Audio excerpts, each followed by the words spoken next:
Hey there, everybody. Welcome back. I have something I want to talk very briefly, so this is not going to be a very long video, about Choose Your Legend 7 and where I'm kind of at with it and where I think the player base is at with it overall.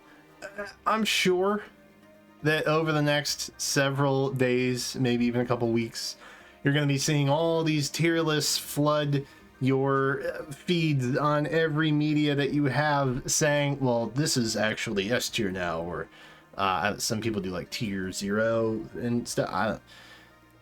I'm not a tier list guy, okay? That's not who I am. However, I do rule in one particular court, the court of public opinion.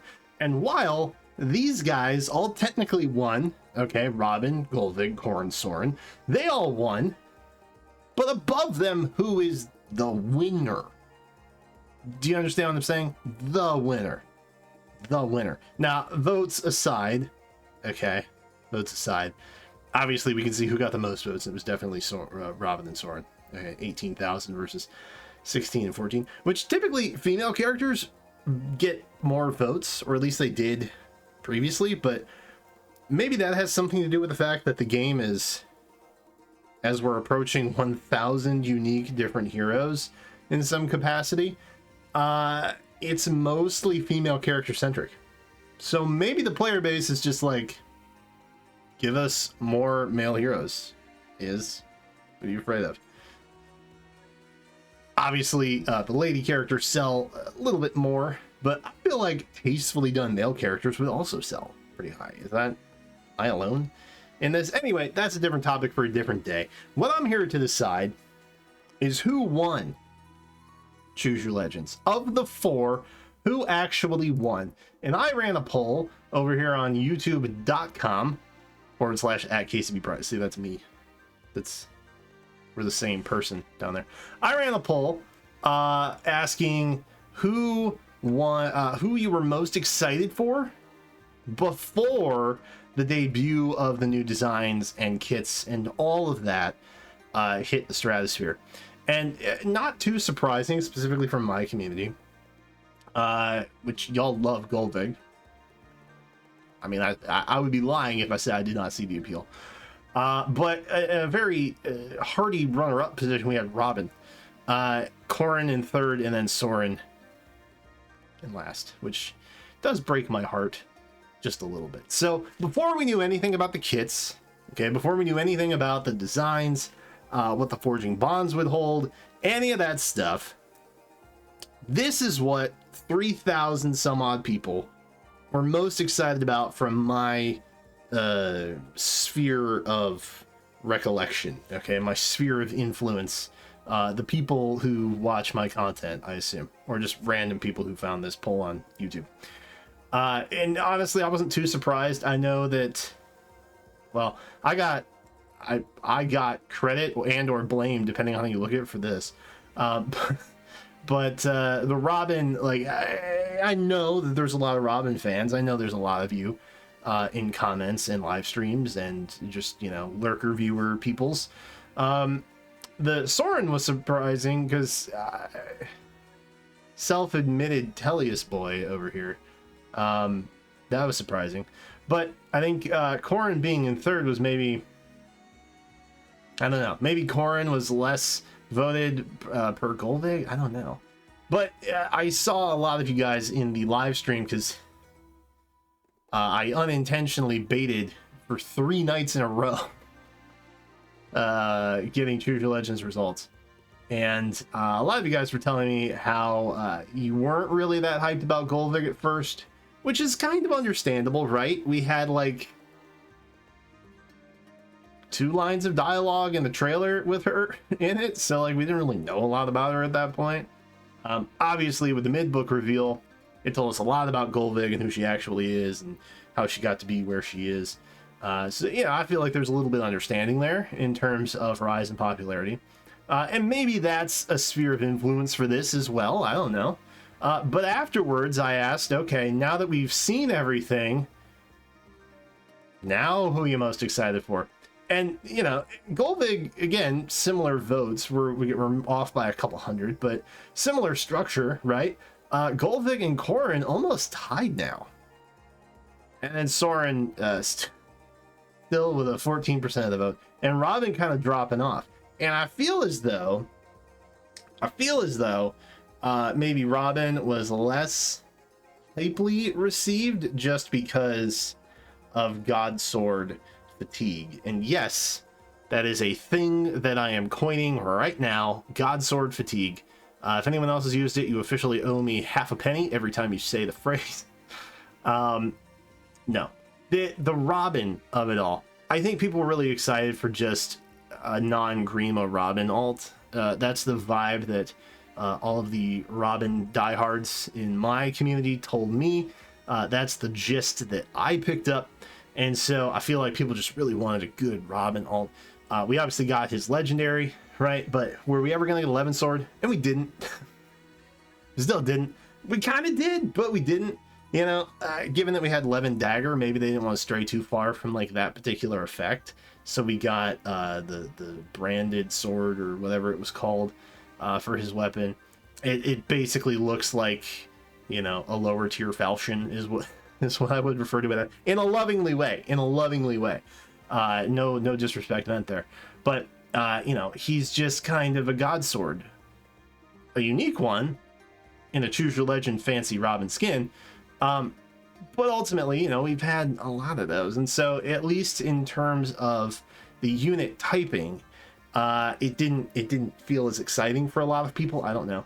Corrin obviously taking the biggest jump in terms of where she was and where she is now, only with 18% of the vote, now with 32, basically siphoning off a lot of votes from Robin for the most part, and some of Golvig.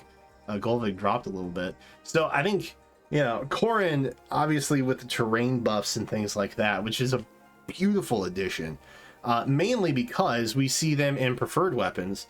So I'm really excited to see, is legendary Corrin going to get some sort of like Divine Vein effect in her weapon too? Are any of the other legends and mythics in the upcoming batches going to be getting those?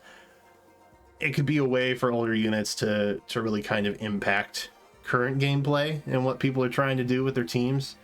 I don't know, but it's also in inheritable skills, obviously with Golvig and her A skill, the newest Sparrow, right? So it's not just a unique thing for specific characters and preferred skills. It's also an inheritable that will be on future characters, presumably, in upcoming banners that will make those more exciting. But above all that, it's different. And that, I think, is more important than anything. And by the way, it's different without adding a new type of hero. Because every year we get these new gimmicks, right? It started with Legends, and then it went to Mythics, and then we had duos at some point, and then we had harmonized units, and then we had ascended units, and then we had the rearmed units. It was a lot of oddly specific hero types that are a lot to keep track of. Okay, and half of the time, more than half of the time, they're limited, and it's frustrating. So this is a beautiful way to introduce new gameplay while also making it accessible. You know, accessible within means of a gacha system, right? But overall, I think that's why Corrin jumped so high. And I'll be honest, I kind of gotta agree. Like, I was obviously excited for Golvig because A, I was peer pressured into it, and B, I like the idea of Fae-centric characters. Like, I think Alphonse would be a really good Brave option. I think Bruno would be a really good Brave option. I don't know. I really like the idea of her maybe changing and affecting the story, and then having the player base voting for her, affecting that change. I don't know. It was just a cool idea. It was lightning in a bottle, as it were. Not that it can't always happen, but given that the story this time around deals specifically with, you know, time travels and timelines and all of this, it felt like a really good opportunity. I don't think they necessarily seized on that. My solving the secret lore of Golvig video did not adequately predict what they were going to do with Brave Golvig entering the story. I don't think. I I still like my story better, just full transparency. But, you know, I thought it was a really good idea. But ultimately, I think in the eyes of everybody, at least from my community, outside the diehards, right? I think the biggest jump going to Corrin kind of symbolizes her as being the winner, so to speak, of the Choose Your Legend 7 batch. Also, Cyril is here, but he's not involved. Cyril is not involved in any of this, okay? So there you go. That's my opinion, and I think Corrin brings something really interesting to the game. Not that Golvig doesn't, but the fact that her skill is inheritable, whereas Corrin's is, you know, frankly unique to her weapon. I don't know, maybe that makes her feel more different. I don't know. I'm not sure.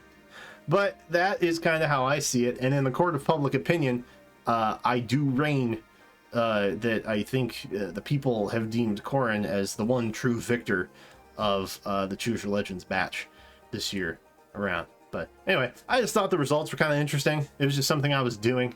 Evidently, one of the polls made their way to Reddit, which is not something I asked for. God help me. But you know, I just stopped reading comments, and then I was I was fine. Anyway, beyond all that, this is what I kind of assumed might happen, and in fact it did happen. So obviously your diehards will still be your diehards, but Corrin kind of rising above and being just this uniquely awesome thing that they decided to go in on for terrain meta is really cool. Anyway, who do you like most from the batch? I know that we have numbers and data and some comments, not too many, but some. But you know, let me know in the comments and why you think that, or if you just have anything you'd like to elaborate on. This is a safe space for you to talk about, you know, what you think about Choose Your Legend 7, and that's it. Anyway, just a quick video, something that I thought up and wanted to share with you. Anyway, I'm gonna head off. Thanks for watching, and I will see you in the next one.